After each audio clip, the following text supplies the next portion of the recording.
Hi, I'm Daryl Johnson with Eat Country Lifestyle, and we're here to make a venison steak au poivre. What we start with are the venison back straps, nice 1/4 inch, 1/2 inch thick steak cuts, some peppercorns, whole peppercorns. Want to take and you crush them down and then lay them flat on a plate. Roll the steaks in the peppercorns, about 1/3 of a stick of butter. The skillet is already preheated. You can hear the skillet as I put it in there. While that is melting down, we'll take the steaks. Again, just roll them in the crushed peppercorns. Place them in the skillet.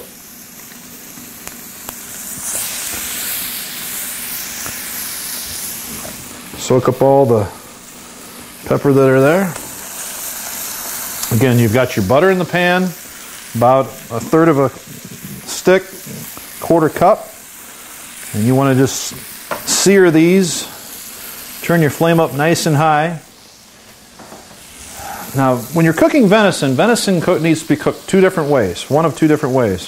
You either slow cook it for a long period of time, or you sear it very fast. And what that does is that sears in the juices, locks in the juices, and will make the inner portion of the meat nice and tender.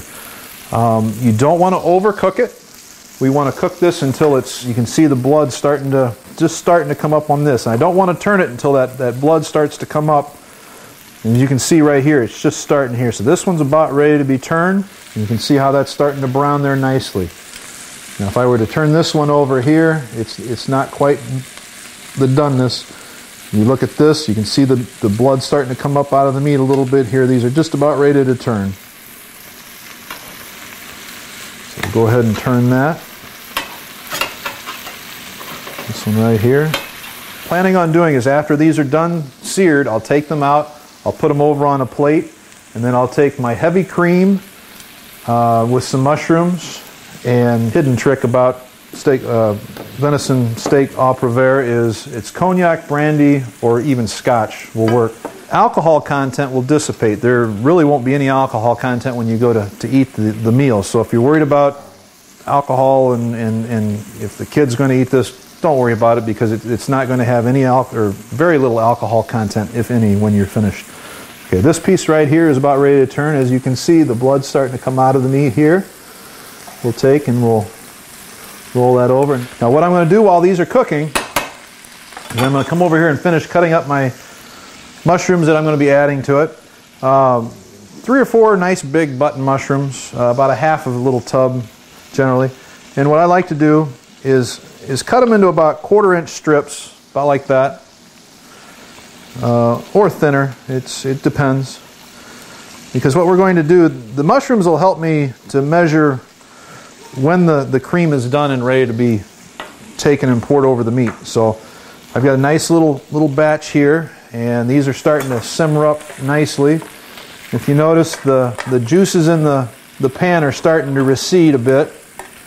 That tells me that the meat's getting done also, and I want to make sure that I don't burn this. And again, cook them to the desired doneness for how you like your meat.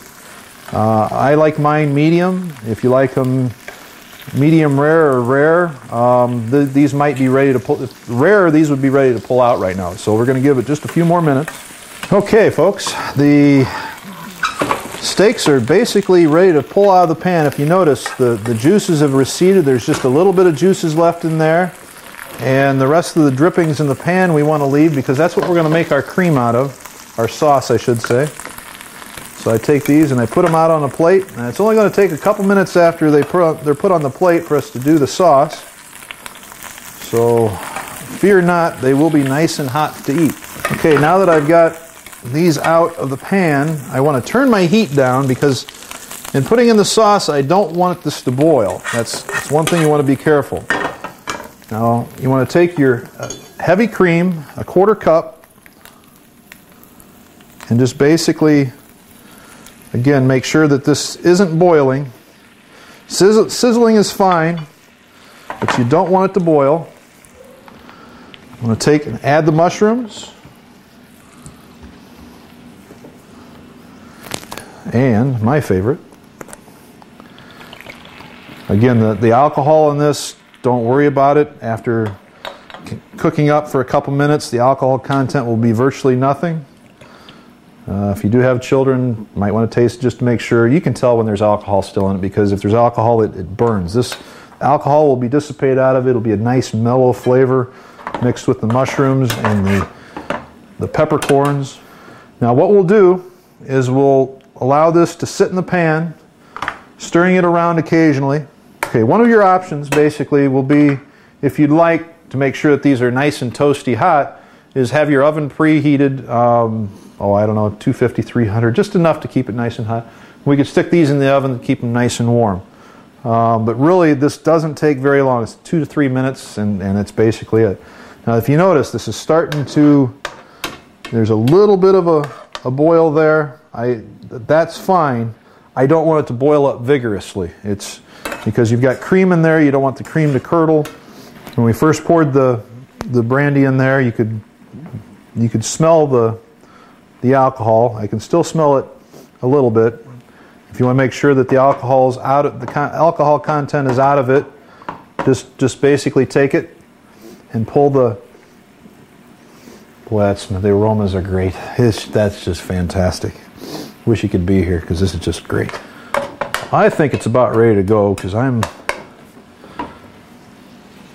Boy, that just smells great. Wish you could be here, because this is just fantastic. We'll bring it over here and just kind of get your meat put together in a pile there, and just pour it liberally over the meat. It doesn't get much better than this. I'm Daryl Johnson with Eat Country Lifestyle. You have a nice day and enjoy.